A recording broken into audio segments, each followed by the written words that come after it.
Hello there everyone.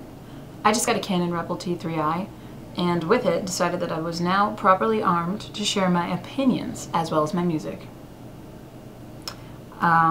So I created this channel in honor of my camera, which I got yesterday, but don't worry, there'll be no unboxing ritual or anything like that, partially because I would need a camera that wasn't crap to film the unboxing ritual, but also partially because I find that crap so depressing.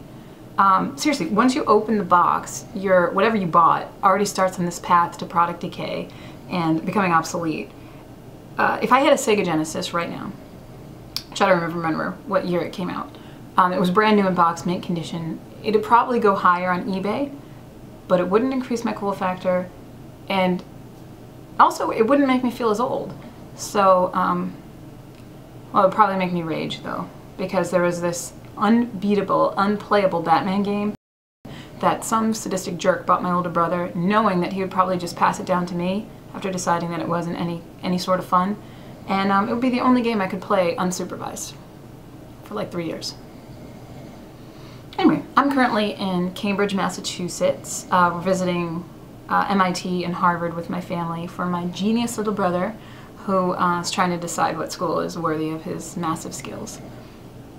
If it were me, I'd probably just go to the highest bidder, but he actually has academic interests that, you know, force him to go to the school with the highest quality, whatever that means, within the top 5, over how much cash he gets.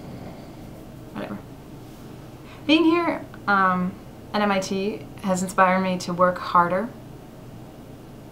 At least that's the nicest thing I can say right now, because honestly, when I first came here, I had this like negative feeling all over the place. Because the thing is, you look around this campus and you see kids, some of them smug, some of them too socially unaware to be smug, and some of them probably too nice to be smug. But they're all here because they think that this is the only place for them, you know, because of their love of science or because of the massive weight that MIT brings with it. And the purpose of the name, and probably how it even got its name, is to make people feel as inferior as possible when they're on campus and superior when off it. And there's this vibe here like, you've made it here, congratulations! But don't gloat too much because there's a Nobel laureate winner sitting somewhere in this room with you. Oh, don't look for him, that makes you look inferior. And you're probably never going to find him anyway because he's sitting next to somebody who just won the Genius Grant, whatever, the MacArthur Genius Grant. They gave us the spiel at the beginning of the registration period where they told us, oh, you know what percentage of our professors here have won Nobel laureates, which is awesome. I don't know why I'm mocking it. And while I certainly hope my little brother goes to a school that he loves, I'd like him to love it for the right reasons. MIT, from the outside anyway, looks a lot like an arranged marriage for many of the kids who go here. It's got all like the freshly ironed suits, running around trying to impress each other, trying to impress the parents, so that you'll choose to spend your $55,000 a year here and not at the small liberal arts school down the street, which is actually how they referred to Harvard on our first day here. I lolled. I guess in the metaphor of the arranged marriage, Harvard is like the older, pretty good-looking, dapper dude in a nice outfit who's always going to some kind of event. And MIT is like this young, nerdy, hip, kind of quiet, quirky dude. And your parents are trying to convince you that you should marry one or the other for various reasons.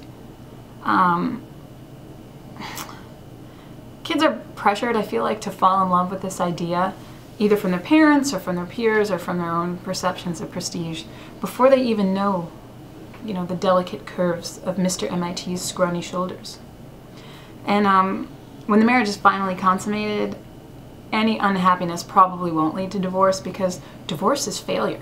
And your parents and God are watching, as they were when you got engaged to your future in the first place.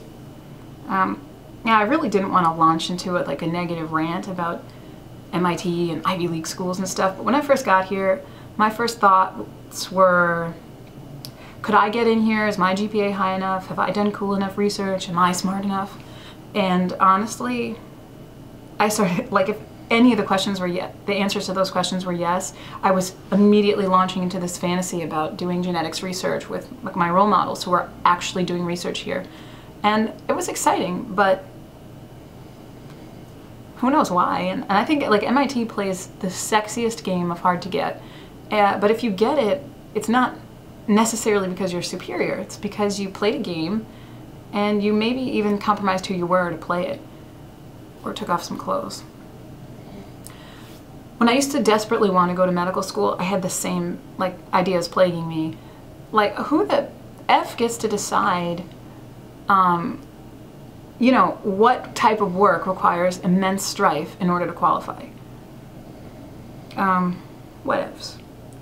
MIT is definitely an awesome school. My little brother's already rigged his entire bedroom with solar panels made from solar cells, which he soldered himself and wired and all that stuff himself. So I guess in the technology cookbook, that's technically from scratch. So he definitely belongs here, or he belongs somewhere where they can encourage and nurture that type of mindset. But I think he should go wherever he wants and stay wherever he's happy. I know like MIT has a decent retention rate, but I don't know why. Everyone complains like IHTFP, which I guess you can guess what it stands for. It's like a common thing here. Yeah. But anyway, for me, I don't need to be smart and go here because I'm a musician.